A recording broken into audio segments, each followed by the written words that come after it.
Good morning everyone. Menjumpai Anda kembali dari meja kerja saya di kota Brisbane, Australia. Saya Pastor Hania Saputra ingin berbagi berkat mengenai firman Tuhan. Bagaimana caranya saudara bisa menang dalam kehidupan ini? Yang pertama adalah saudara harus bisa berjuang seorang diri. Wow, mungkin Anda bertanya-tanya, bukankah kita harus bergantung kepada Tuhan? Benar. Ya, tetapi jelas sekali bahwa seorang anak Tuhan harus mampu untuk berdiri sendiri bahkan tanpa sadar bahwa dia sendirian. Saudara masih ingat Yohanes 16 ketika murid-murid sedang bertanya apa yang akan terjadi dan lain sebagainya. Yesus memperingatkan kepada mereka bahwa waktunya akan tiba bahwa semua murid akan meninggalkan dia seorang diri. Tetapi dia tidak seorang diri, melainkan dia bersama dengan Bapa. Dan dia mengatakan begini, dia malahan menghibur kepada orang-orang yang akan meninggalkan dia begini. Ya, kuatkanlah hatimu, sebab aku telah mengalahkan dunia.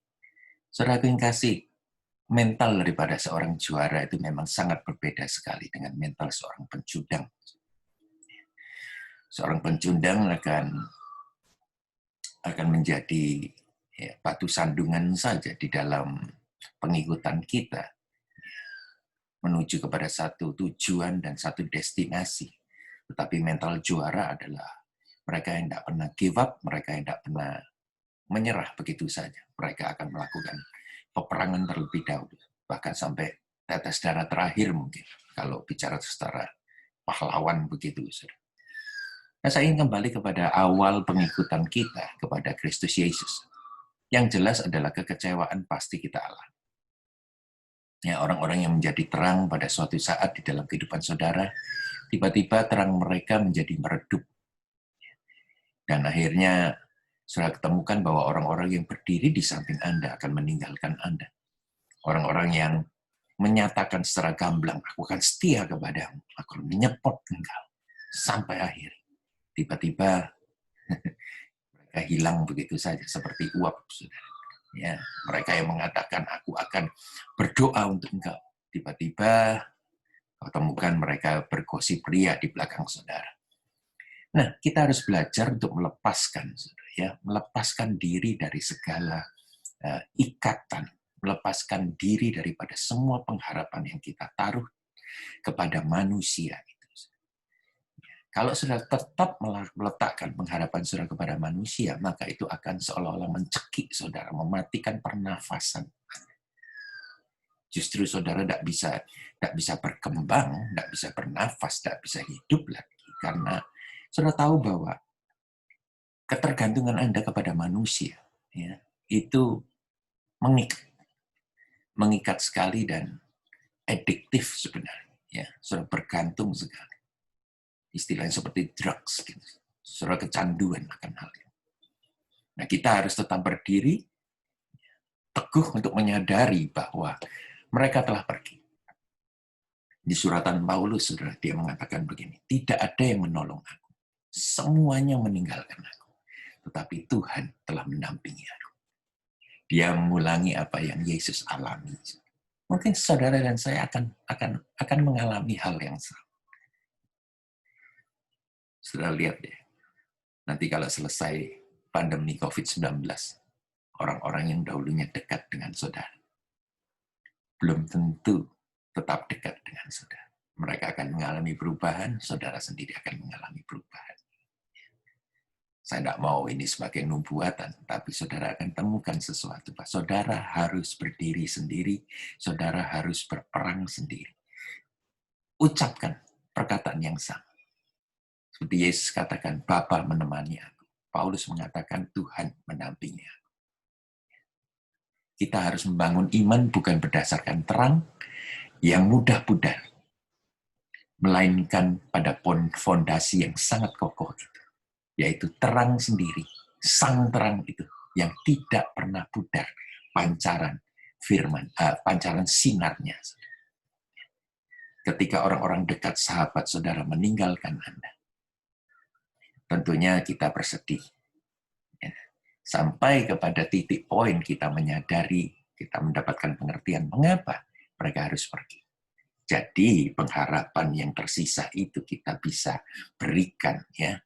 Kita berikan kepada sumber yang tepat. Kita bisa melihat wajah Tuhan, apa yang terbaik bagi kita.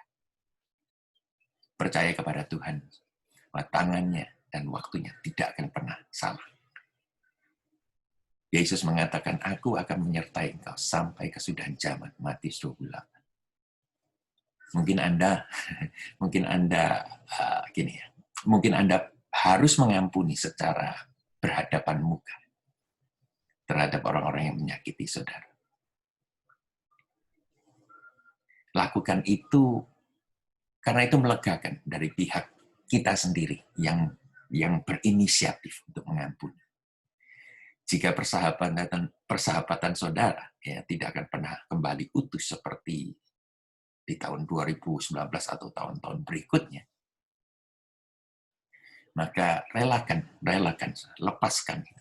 Saudara mempertahankan itu kelihatannya kuat, tapi melepaskan itu jauh lebih kuat. Relakan itu supaya saudara bisa move on. Ya, saudara tidak stuck on lagi. Pertemanan adalah dua pihak. Jika pihak yang satunya tidak bisa berdamai, serahkan hubungan itu kepada mereka. Sadari mungkin juga mereka juga harus belajar mengampuni Anda. Kita tidak pernah dipanggil untuk menyatakan keraguan apapun juga, atau mengekspresikan secara tersembunyi akan sukacita dan kenikmatan hidup kita mengikuti Tuhan.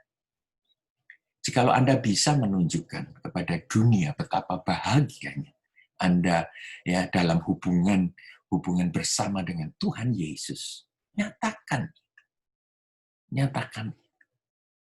Berarti Anda menangkap esensi dalam mengikuti Yesus. Rahasia dari kehidupan seorang anak Tuhan akan selalu dalam satu package, berjalan bersama dengan Tuhan.